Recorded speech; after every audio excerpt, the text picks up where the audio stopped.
They lit the fire. I became the smoke that choked them. The invitation sat on my kitchen counter like a piece of evidence I didn't want to examine too closely. Gold lettering on cream paper, announcing the annual Lumina Tech Gala where I was supposed to receive the Innovation Excellence Award for my patent on adaptive server architecture. My wife Vanessa had arranged the whole thing through her position as head of PR. "Gray, you're staring at that invitation like it's going to bite you," Vanessa said, not looking up from her phone as she sipped her morning coffee. At 38, she still turned heads with her sharp cheekbones and perfectly styled blonde hair.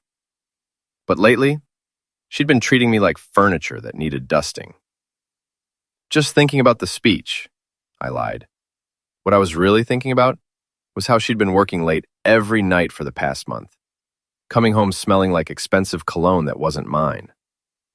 "Don't overthink it. Just thank the board, mention the innovation, smile for the cameras."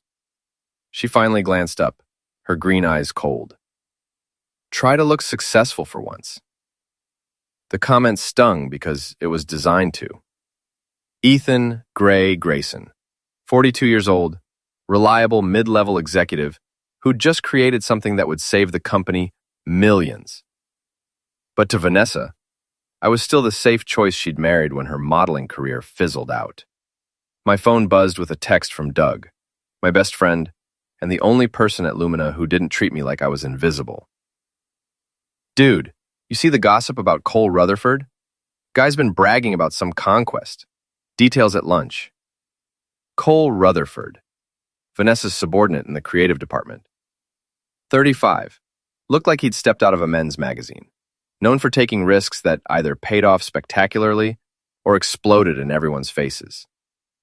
The kind of guy who wore expensive suits and drove a Porsche on a creative director's salary. "Who's texting you?" Vanessa asked, suddenly interested. "Doug. Lunch plans." Magician, she relaxed. "Good. You need to get out more. Maybe learn some social skills before tonight." I watched her gather her things. Designer purse, phone that never left her hand, car keys to the BMW I'd bought her for our anniversary. She paused at the door. "Oh, and Gray?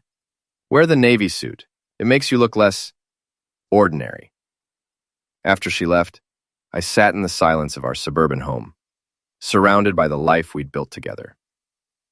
Marble countertops, stainless steel appliances, family photos that looked increasingly staged. Everything perfect on the surface, rotting underneath. I found the silk tie in her car that afternoon. It was wedged between the passenger seat and center console of her BMW, dove gray with thin silver stripes. Expensive, not my style. I preferred solid colors, practical choices.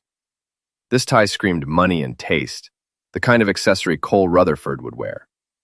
Underneath it was a handkerchief, silk, with the faint outline of lipstick. Red lipstick. Vanessa always wore nude or pink.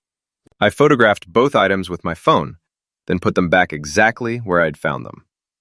My hands weren't shaking, which surprised me. I felt detached, clinical, like I was solving a technical problem at work. That evening, Vanessa emerged from our bedroom looking stunning, in a black cocktail dress that probably cost more than most people's monthly salary.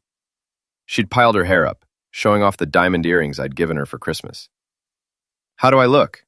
she asked, turning in front of the mirror. "Beautiful," I said, because it was true. "You always do." She smiled, the first genuine one she'd given me in weeks. "You clean up pretty well yourself."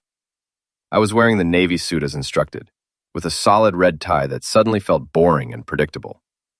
We looked like the perfect corporate couple, ready for our moment in the spotlight. The pre-gala dinner was held at Meridian, the kind of restaurant where they don't put prices on the menu, and the waiters speak in reverent whispers. Vanessa worked the room like the professional she was, introducing me to board members and investors with practiced enthusiasm. "This is my husband, Gray. He's the genius behind the adaptive server patent." Patriarch, head shakes, polite conversation, the subtle dance of corporate networking. I smiled and played my part, but I was watching how Vanessa's eyes scanned the room, watching who she touched when she laughed. watching Cole Rutherford hold court at the bar, surrounded by admirers. He was everything I wasn't. Tall where I was average, charismatic where I was quietly competent. The kind of man who commanded attention just by existing. When he caught sight of Vanessa, his face lit up with a smile that was definitely not professional. "Excuse me," Vanessa murmured, leaving me mid-conversation with a board member to glide toward the bar. I watched her approach Cole, saw how he leaned in close to hear her over the crowd, how his hand briefly touched the small of her back. Professional colleagues discussing business. Except business meetings don't usually involve that much eye contact or secretive smiling. "Your wife's quite the networker," said Miranda Field, the 60-year-old board member who'd been Vanessa's mentor since she joined Lumina. Miranda had silver hair and sharp eyes that missed nothing. "She's been instrumental in organizing tonight." "She's good at her job," I agreed. "The best. Though I worry she's been under a lot of stress lately. Working very long hours, taking meetings at unusual times." Miranda's tone was carefully neutral, but there was something underneath it. A warning, maybe. My phone buzzed. A group text that had accidentally included me instead of someone else. The names made my blood freeze. Vanessa, Cole, and Ivy Chen from marketing. Cole. "Everything set for tonight?" Punctuation. Vanessa. "Gray has no idea. This will be perfect. Can't wait to see his face. You sure about the timing?" I know exactly how to handle my husband. I stared at the screen until the words blurred. Around me, the dinner conversation continued. The gentle clink of expensive silverware on fine china. The murmur of corporate small talk. But all I could hear was the sound of my marriage imploding. The Lumina Tech Gala was held in the grand ballroom of the Meridian Hotel, 6 floors up from the restaurant where I'd discovered my wife was planning to humiliate me. Crystal chandeliers cast warm light over 500 guests in evening wear, all here to celebrate another year of corporate success and innovation. I wore my best suit and my worst suspicions. "Ladies and gentlemen, welcome to the 15th annual Lumina Tech Gala." The MC's voice boomed through the sound system as I found my assigned seat at table 3, right up front where everyone could see the honored guest. Vanessa sat beside me, radiant and attentive, playing the supportive wife to perfection. She'd even reached over to squeeze my hand during the opening remarks, her diamond wedding ring catching the light. "Nervous?" she whispered. "Should I be?" Her smile faltered for just a moment. "Of course not. You've earned this." The awards ceremony began with the usual corporate fanfare. Employee of the Year, Outstanding Sales Performance, Community Service Excellence. I applauded politely while my mind raced through possibilities. What exactly were they planning? Public embarrassment seemed like Vanessa's style, but how? Cole Rutherford sat 3 tables away with the other creative department staff, looking relaxed and confident, in a charcoal suit that probably cost more than my car payment. Every few minutes, his eyes would find Vanessa, and they'd exchange glances that lasted a heartbeat too long. "And now," the MC announced, "the moment we've all been waiting for. The Innovation Excellence Award, recognizing groundbreaking work that will shape the future of our industry." This was it, my moment. The recognition for 3 years of 18-hour days, weekend coding sessions, and breakthrough thinking that would save Lumina millions in server costs. The recipient has revolutionized our approach to adaptive architecture, creating solutions that seemed impossible just 5 years ago. I stimmens my tie, prepared to stand and walk to the stage where Vanessa would present the award. We'd rehearsed this moment. She'd hand me the crystal trophy, I'd give my prepared speech, we'd pose for photos, and then spend the rest of the evening accepting congratulations. Please join me in congratulating this year's Innovation Excellence Award winner. I started to rise from my chair. Cole Rutherford. The applause was thunderous. I sat back down so hard I nearly knocked over my water glass. Around me, people were standing, clapping, smiling at Cole as he made his way to the stage with that confident stride that said he'd been expecting this all along. My wife stood at the podium, holding the crystal trophy that should have had my name on it. She was beaming as Cole approached, and when he reached her, She handed him the award with a smile that could have powered the hotel's lighting system. Cole's innovative vision has transformed how we think about creative solutions in the digital space, Vanessa said into the microphone. His adaptive thinking and willingness to push boundaries exemplify everything this award represents. I sat frozen while 500 people celebrated the man who was sleeping with my wife, receiving the award for work I had done. The irony was so perfect, it felt scripted. Cole stepped to the microphone, completely at ease. Thank you, Vanessa, for this incredible honor, and thank you to everyone who supported this project. His eyes found mine in the crowd, and for a split second, I saw something that looked almost like pity. Innovation isn't just about individual achievement. It's about collaboration, about finding the right partners who understand your vision. Millions more applause. I managed to clap along, playing the gracious colleague while, inside, I was calculating exactly how much money Cole would receive in bonuses for his innovation. My innovation. As Cole and Vanessa posed for photos, her phone rang. She glanced at the screen and her face went pale.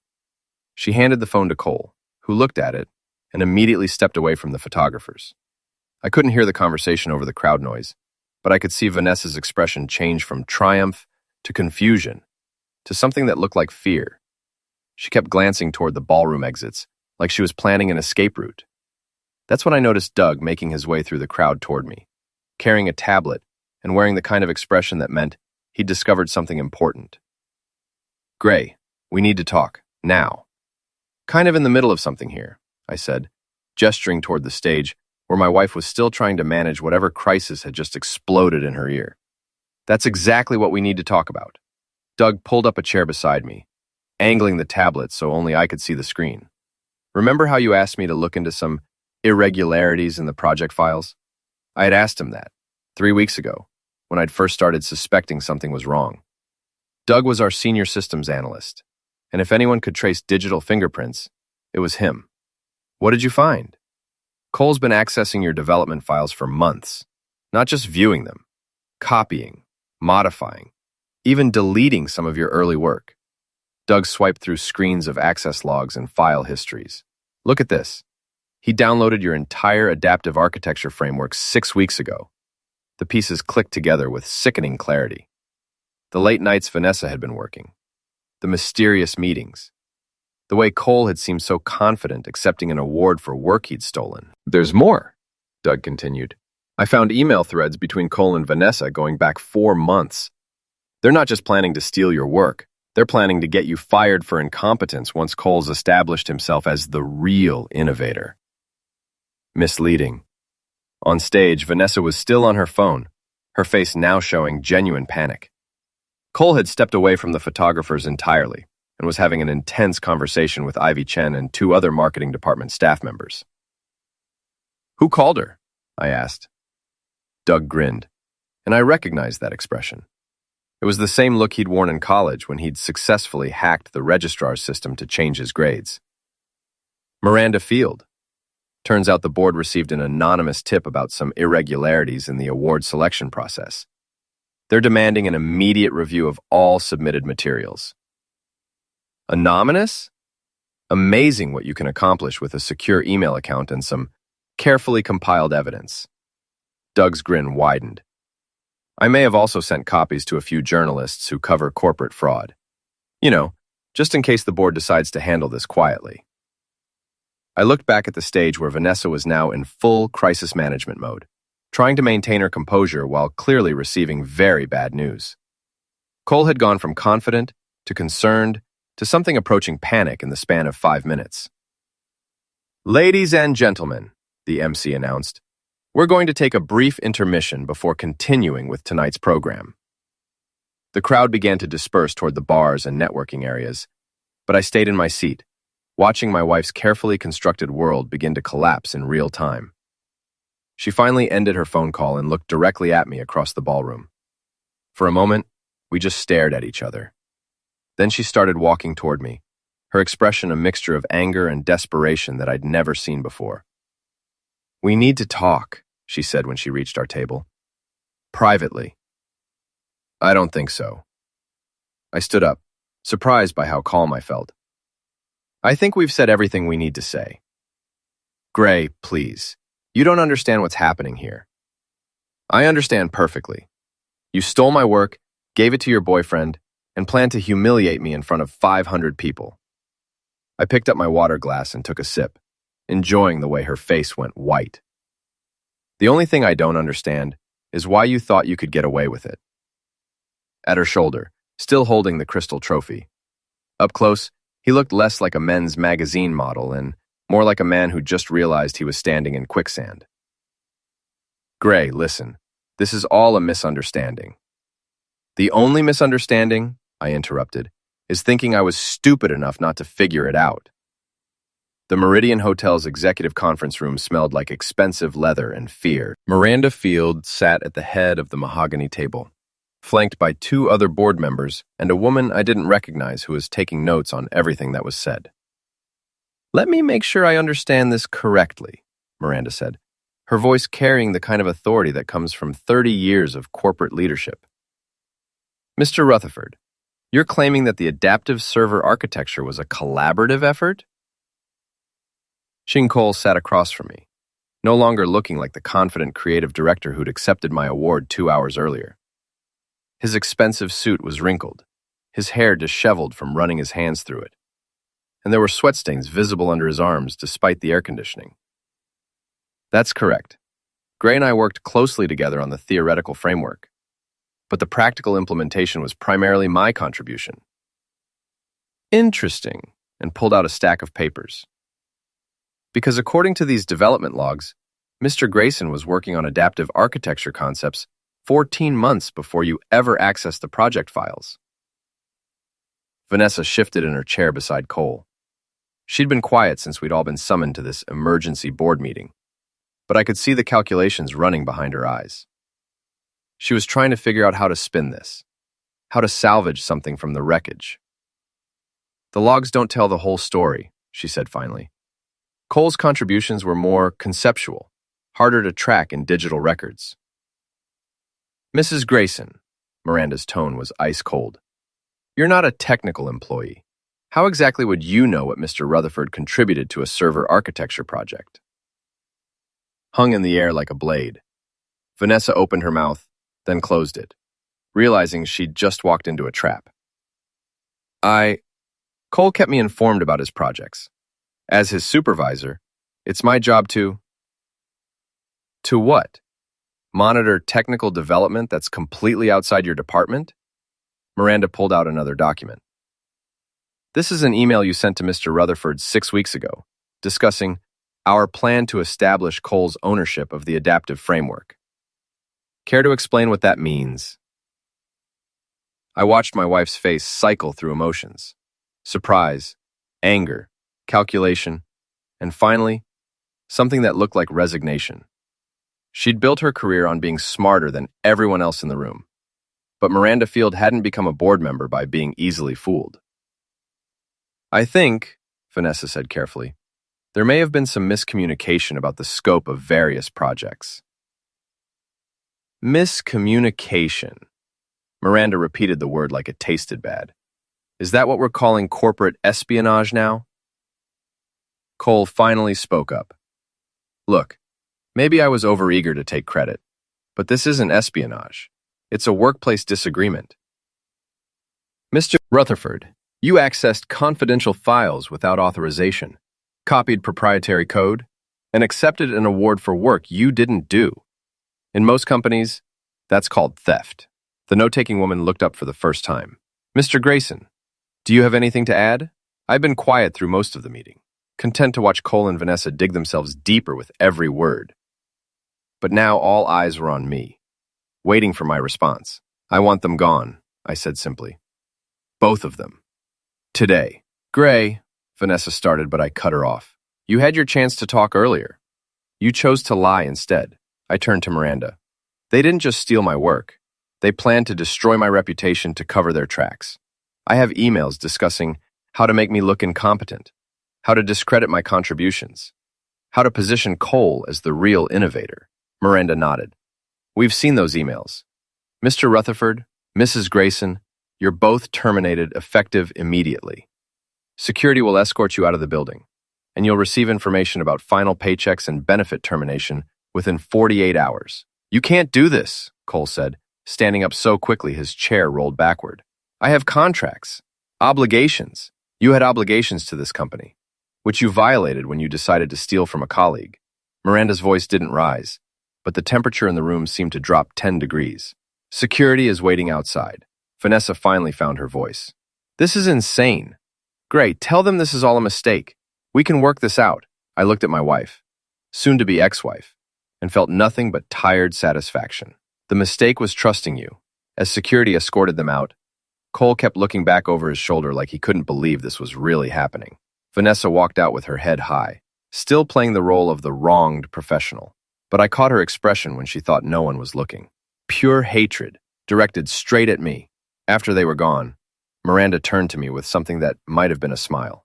Mr. Grayson, the board would like to offer you Mr. Rutherford's position as creative director, along with a significant salary increase and a formal apology for tonight's irregularities. Thank you, but I'm not interested in the creative director job. I'm an engineer, not a manager. What would you be interested in? I thought about it for a moment. I want to head up a new department. Advanced Systems Development. Small team, big budget. Direct reporting to the board. Miranda actually smiled this time. Done. We'll have HR draw up the paperwork tomorrow. As I walked out of the conference room, I felt lighter than I had in months. The gala was still going on downstairs. I could hear music and laughter drifting up from the ballroom, but I was done with corporate celebrations for the night. My phone buzzed with a text from Doug. Dude, where are you? The open bar is epic, and everyone's asking about the drama. I typed back, heading home, long story. Drinks tomorrow? Everything okay? I looked around the empty hotel corridor, thinking about my wife and Cole sitting in security offices somewhere below, probably calling lawyers and trying to figure out how their perfect plan had exploded so spectacularly. Everything's perfect, I replied. But as I walked toward the elevator, I realized this was just the beginning. Vanessa wasn't the type to accept defeat quietly, and Cole struck me as someone who held grudges. They'd both lost their jobs tonight, but they hadn't lost their ambition or their willingness to destroy people who got in their way. The elevator doors closed, and I saw my reflection in the polished steel, a man who'd just won a battle, but wasn't naive enough to think the war was over. 3 weeks after the gala, I was settling into my new office when Doug knocked on my door with coffee, and the kind of gossip that made working in corporate America feel like a soap opera. You're not going to believe what happened to Cole, he said, settling into the chair across from my desk. Try me. He's working at TechFlow Solutions, that startup in the industrial district that thinks ping pong tables and energy drinks make up for paying their developers in equity instead of actual money. I almost felt sorry for him. Almost. How'd you find out? LinkedIn. He posted some inspirational BS about new challenges and exciting opportunities. But here's the good part. I heard from Sarah in HR that he's making about 60% of what he was making here. And TechFlow is about 6 months away from bankruptcy. And Vanessa? Doug's grin widened. That's the really good part. She's been blacklisted from every major PR firm in the city. Turns out Miranda Field has a lot of friends in the industry, and word travels fast about people who steal intellectual property. I sipped my coffee and tried to feel victorious, but mostly, I just felt tired. The divorce papers had been filed, the house was too quiet, and I was sleeping in the guest room because the master bedroom still smelled like Vanessa's perfume. There's something else, Doug said, his tone shifting to serious. I've been monitoring some online forums, and Cole's been posting some pretty angry stuff about you and the company. Nothing actionable, but definitely crossing the line from professional disappointment into personal vendetta territory. What kind of stuff? Claims that you stole his work, that Lumina is covering up corporate fraud, that Miranda Field is part of some conspiracy to protect incompetent employees. Doug pulled out his phone and showed me a screenshot. This was posted yesterday on TechCrunch's comment section. I read Cole's rant, which was a masterpiece of projection and wounded ego. According to him, I was a mediocre engineer who'd used political connections to steal credit for his innovations. Lumina Tech was a corrupt organization that protected insiders while destroying talented outsiders who threatened the status quo. Anyone believe this garbage? Most people can see through it, but he's persistent. 5 posts yesterday, 7 the day before. He's also been reaching out to tech journalists, trying to get someone to investigate his wrongful termination. My phone rang before I could respond. The caller ID showed my lawyer's number. "Gray, we need to talk," Janet Morrison said without preamble.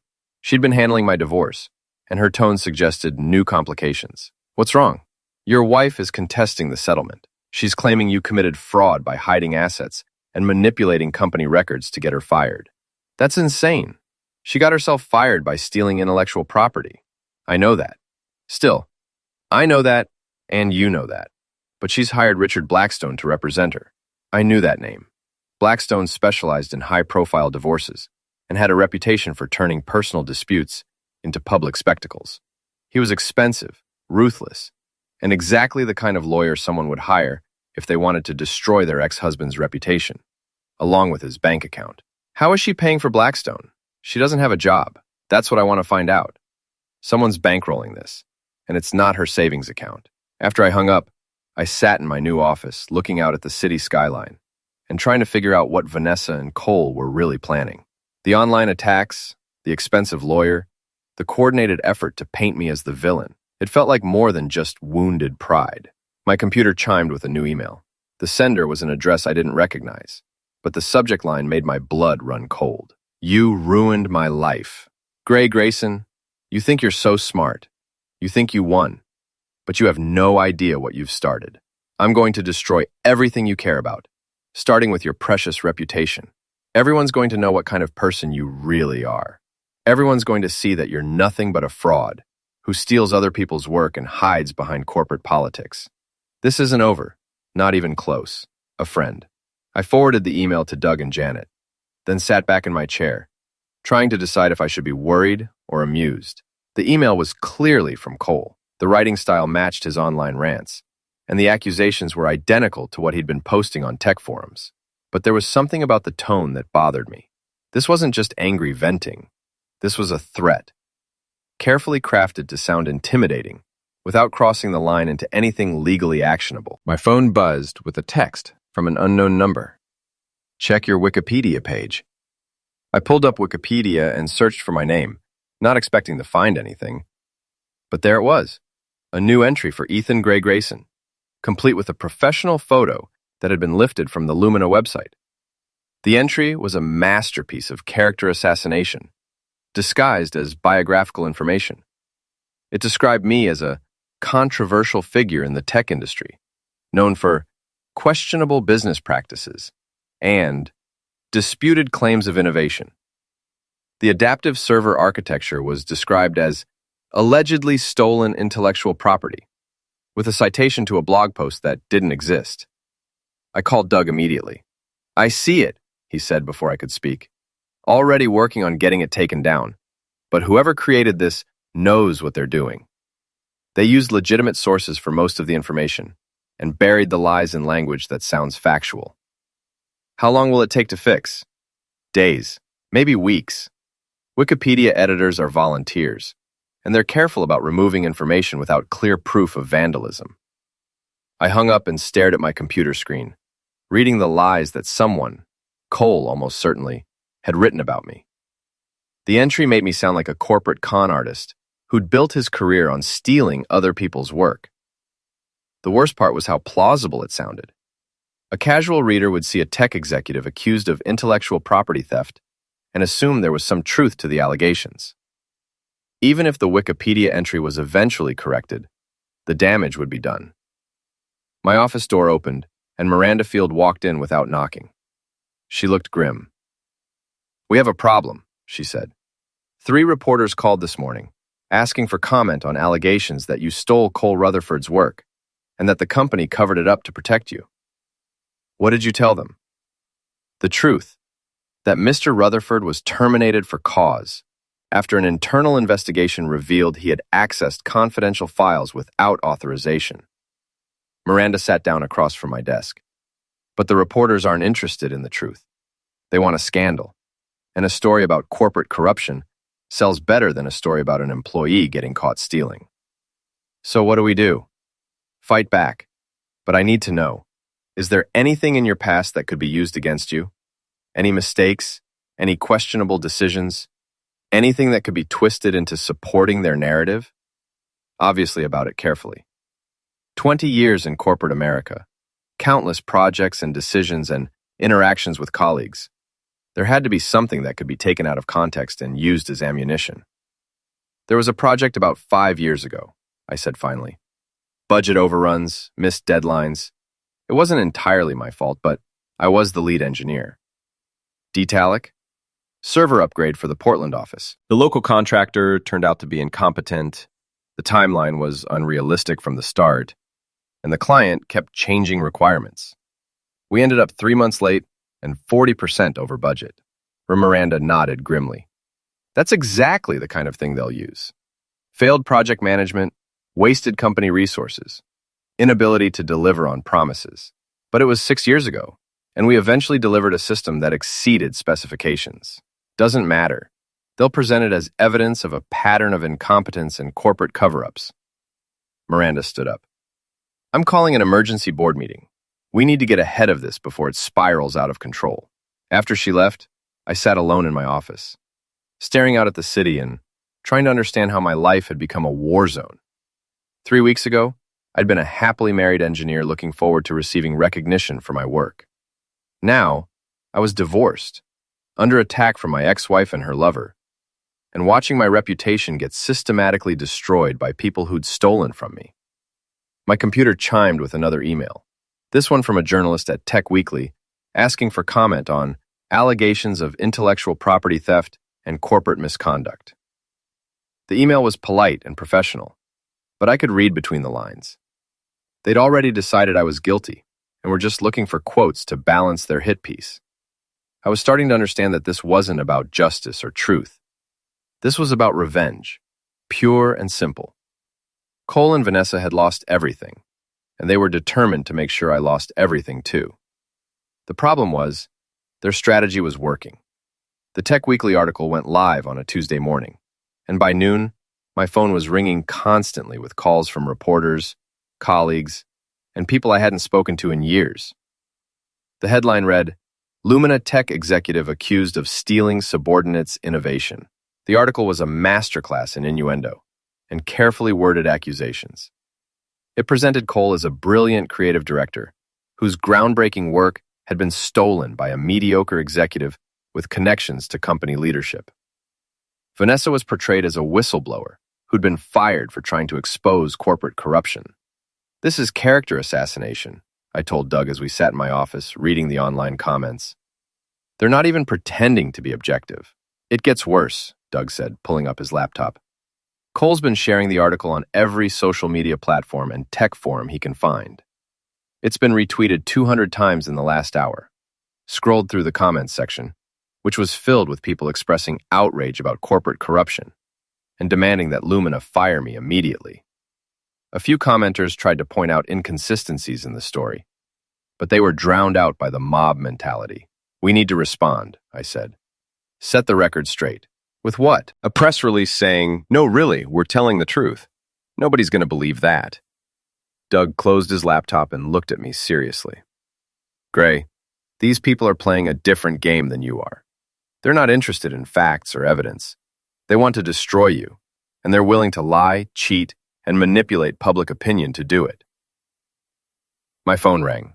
Janet Morrison, my divorce lawyer. Gray, we have a bigger problem. Blackstone filed an emergency motion claiming you're hiding assets and manipulating evidence. He's asking for an immediate forensic audit of your finances and access to all your company communications. Can he do that? He can try. The judge will probably deny the motion, but it'll generate more publicity and make you look guilty. Janet's voice was grim. There's something else. Blackstone held a press conference this morning announcing that he's representing Vanessa pro bono because he believes this case represents a pattern of corporate misuse that needs to be exposed. Taxed. Pro bono? Since when does Richard Blackstone work for free? Shirts. Since never. Someone's paying his fees and telling him to make this as public as possible. Sluggish. After I hung up, I sat in my office trying to figure out who had enough money and motivation to bankroll a campaign against me. Cole was working for a startup that paid in equity. Vanessa was unemployed. Neither of them could afford Blackstone's fees, which probably ran $500 an hour. That's when it hit me. This wasn't about Cole and Vanessa anymore. They were just the tools someone else was using. I called Doug back into my office. I need you to research something. Who else might benefit from destroying my reputation and getting me fired from Lumina? You think this is bigger than just your ex-wife and her boyfriend? Misinformation. I think someone's using them to settle a different score. I pulled up the Lumina organizational chart on my computer. My promotion created a new department with a big budget and direct board oversight. That's resources and influence that used to belong to other departments. Doug studied the chart. Marcus Webb in strategic development lost 2 senior engineers to your team. Jennifer Hayes in product innovation had her budget cut to fund your project. And Thomas Chen in corporate development has been lobbying for a board position for 3 years. Any of them have connections to Cole or Vanessa? Let me check. Doug pulled out his phone and started scrolling through social media profiles. Bingo! Jennifer Hayes and Vanessa are connected on LinkedIn, and they've exchanged comments on several posts over the past year. Expelled.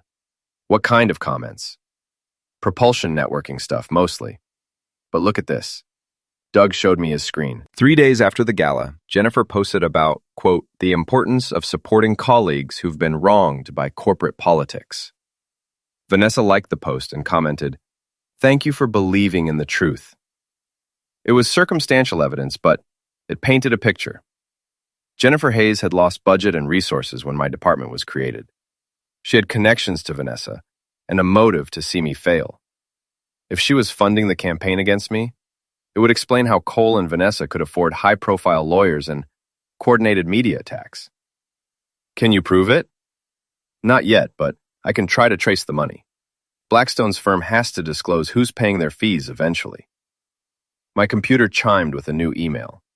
This one was from Miranda Field, marked urgent. Emergency board meeting at 3 p.m. Bring documentation of all your work on the adaptive server project. The board meeting was held in the same conference room where Cole and Vanessa had been fired 3 weeks earlier. But this time, I was the one sitting across from skeptical executives while my career hung in the balance. Mr. Grayson, said board member David Park, we've received several calls from investors expressing concern about the allegations in today's Tech Weekly article. They're asking whether Lumina has adequate oversight of intellectual property development. The allegations are false, I said simply. I have documentation proving that the adaptive server architecture was my original work, developed over 18 months before Cole Rutherford ever accessed the project files. Gastrointestinal. Documentation can be fabricated, said another board member, Sarah Kim. How do we know these files haven't been altered to support your version of events? Miranda Field spoke up before I could respond. Because I've been monitoring this project since its inception. I have copies of Gray's original proposals, meeting notes from our discussions, and email threads dating back 2 years. Unless you're suggesting I've been part of some elaborate conspiracy, the evidence is overwhelming. But the media coverage suggests... The media coverage, Miranda interrupted, is being orchestrated by people with a financial interest in destroying Mr. Grayson's reputation. We have reason to believe that Jennifer Hayes is funding the legal and publicity campaign against him. The room went quiet. Jennifer Hayes was a respected executive with 15 years at Lumina and strong relationships throughout the industry. Accusing her of corporate sabotage was serious business. What evidence do you have? David Park asked. Miranda opened a folder and pulled out bank records. Jennifer transferred $50,000 to a consulting firm called Strategic Communications, LLC, 3 days after the gala. Strategic Communications, LLC is owned by Richard Blackstone's law firm and specializes in managing publicity for high-profile legal cases. Symmetric. That's not necessarily presumption. She also had lunch with Cole Rutherford 2 weeks ago at the Meridian Hotel. They were seen having an intense conversation for over an hour. Miranda pulled out photographs taken by a private investigator. These were taken by security cameras in the hotel lobby. Immigration. I stared at the photos, which clearly showed Jennifer and Cole sitting at a corner table, leaning close together like conspirators. Jennifer was passing Cole a manila envelope, and his expression was one of eager anticipation. Jennifer Hayes is using Cole Rutherford and Vanessa Grayson as proxies in a campaign to destroy a colleague and steal his department's resources, Miranda continued. This isn't about intellectual property theft. This is about corporate politics and personal ambition. The board members exchanged glances. Corporate sabotage was a career-ending offense, but they needed to be absolutely certain before taking action against a senior executive. "What do you recommend?" David Park asked. "We expose the truth," Miranda said. "All of it. The theft of intellectual property, the falsified media campaign, and the conspiracy to destroy an innocent employee for financial gain. That could create a public relations nightmare. The public relations nightmare already exists. The question is whether we're going to let lies define our company or whether we're going to fight back with the truth." The board voted unanimously to authorize a full investigation and public response. As I walked out of the conference room, I felt like I could breathe again for the first time in weeks, but I also knew this was far from over. Jennifer Hayes had too much invested in my destruction to give up easily, and Cole and Vanessa were desperate enough to try anything. The war was escalating, and I needed to be ready for whatever came next. The Lumina Tech press conference was scheduled for Thursday morning, 2 days after the board meeting that had exposed Jennifer Hayes' conspiracy. Miranda Field stood at the podium in our main conference room, flanked by lawyers and facing a room full of journalists who'd been expecting to cover a corporate scandal. Instead, they were about to witness the complete destruction of 3 careers. "Ladies and gentlemen," Miranda began, "we called this press conference to address false allegations that have been made against Lumina Tech and our employee, Ethan Grayson. What we discovered during our investigation goes far beyond simple workplace disputes." I sat in the front row, watching reporters lean forward with interest. Behind them, I could see Cole Rutherford standing near the back wall, his face pale but defiant. Vanessa sat 3 rows behind me, dressed in her best business suit and trying to look like the wronged professional she'd been pretending to be. Jennifer Hayes was notably absent. "3 weeks ago, we terminated 2 employees for intellectual property theft," Miranda continued. "Mr. Cole Rutherford accessed confidential files without authorization and attempted to claim credit for innovations he had not created. Mrs. Vanessa Grayson, as his supervisor, facilitated this theft and planned to use it to damage Mr. Ethan Grayson's reputation. She clicked a remote, and the wall screen displayed email threads between Cole and Vanessa, discussing their plan to steal my work and discredit me within the company. However, our investigation revealed that Mr. Rutherford and Mrs. Grayson were not acting alone. They were being directed and financed by Jennifer Hayes, a senior executive in our product innovation department, who stood to benefit from Mr. Grayson's professional destruction. The screen changed to show bank records, the photographs of Jennifer and Cole meeting at the Meridian Hotel, and documentation of payments to Strategic Communications, LLC. Ms. Hayes orchestrated a campaign of character assassination that included falsified media reports, manipulated online content, and frivolous legal challenges. She used corporate resources to fund this campaign and leveraged her professional relationships to spread false information throughout the industry. The front row raised her hand. "Where is Ms. Hayes now?" Ms. Hayes was terminated yesterday and escorted from the building by security. She is currently facing criminal charges for corporate fraud and conspiracy. I watched Cole's face go white. Whatever Jennifer had promised him, it obviously hadn't included the possibility of criminal prosecution. Vanessa looked like she was trying to calculate whether she could slip out of the room without being noticed. "We have also discovered evidence that Mr. Rutherford and Mrs. Grayson committed additional crimes in their campaign against Mr. Grayson," Miranda continued. "They created false online profiles to spread defamatory information, accessed confidential company data after their termination, and made threats against a former colleague." The screen displayed screenshots of fake social media accounts, server access logs showing unauthorized logins, and copies of the threatening emails I'd received. "Mr. Rutherford, Mrs. Grayson, I know you're both in this room. You should be aware that criminal charges are being filed against you as well. The FBI's Cybercrimes Division is investigating your activities, and arrest warrants have been issued. That's when Cole panicked. He pushed through the crowd of reporters, shouting, "This is all lies. Gray Grayson is a fraud, and everyone knows it. He stole my work, and now he's trying to destroy me." Two security guards moved to intercept him, but Cole was desperate and surprisingly quick. He vaulted over a row of chairs and lunged toward the podium, screaming about conspiracies and cover-ups. I stood up and stepped into his path. "Cole," I said calmly, "it's over." He swung at me, a wild haymaker that telegraphed itself from 3 feet away. I stepped aside and let his momentum carry him past me, then watched as security tackled him to the ground in front of 20 cameras and a room full of journalists. "You ruined my life!" he screamed as they handcuffed him. "I'll destroy you! I'll destroy everything you care about!" "You already tried," I said. "It didn't work." As security dragged Cole away, I turned to look for Vanessa. She was gone, having slipped out during the chaos. But it didn't matter. The FBI would find her soon enough. Miranda concluded the press conference by announcing that Luminatech was filing civil lawsuits against all 3 conspirators for damages to the company's reputation and the costs of the investigation. She also revealed that my adaptive server architecture had been implemented across the company's entire network, saving an estimated $12 million annually in operational costs. After the reporters left, I sat alone in the empty conference room, trying to process everything that had happened. 6 weeks ago, I'd been a quietly successful engineer with a cheating wife and a stolen innovation.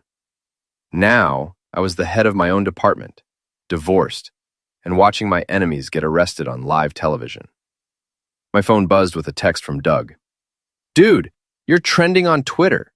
#JusticeForGray is the top hashtag in tech news." I pulled up Twitter and scrolled through hundreds of posts supporting me and condemning Cole, Vanessa, and Jennifer. The narrative had completely flipped. Instead of being seen as a corporate fraud, I was being portrayed as a victim who'd fought back against a conspiracy and won. Another text from Doug. "Also, 3 different companies have called wanting to poach you. Apparently, surviving corporate sabotage makes you very attractive to headhunters." I laughed, the first genuine laugh I'd had in months. The irony was perfect. Cole, Vanessa, and Jennifer had tried to destroy my reputation, and instead, they'd made me famous for all the right reasons. My phone rang. Miranda Field. "Gray, I wanted to personally apologize for everything you've been through. The board is voting tomorrow on a compensation package for the damages you've suffered." "That's not necessary." "Yes, it is. What happened to you was unconscionable, and Lumina bears some responsibility for not preventing it." Her voice softened. "You handled this with remarkable grace. A lot of people would have cracked under that kind of pressure." After I hung up, I walked to the window and looked out at the city skyline. Somewhere out there, Vanessa was probably meeting with lawyers, trying to figure out how to avoid prison. Cole was sitting in a jail cell, finally understanding that actions have consequences. Jennifer Hayes was discovering that corporate politics could be a very dangerous game when played against the wrong person. I felt no satisfaction in their downfall, just a quiet sense that justice had been served. They'd tried to destroy an innocent person for their own gain, and the system had actually worked the way it was supposed to. My computer chimed with a new email. The sender was an address I didn't recognize, but when I opened it, I saw it was from Vanessa. "Gray, I know you probably hate me, and I don't blame you. I made terrible choices and hurt someone who didn't deserve it. I'm not asking for forgiveness, just wanted you to know that I'm sorry. You deserved better than what I gave you. I hope you find happiness. V." I stared at the email for a long time, then deleted it without responding. Some apologies come too late to matter. My phone buzzed with one final text from Doug. "Victory drinks at Murphy's? I'm buying." I grabbed my jacket and headed for the elevator. It was time to celebrate, not just winning, but surviving with my integrity intact. In a world where people like Cole, Vanessa, and Jennifer existed, that felt like the greatest victory of all.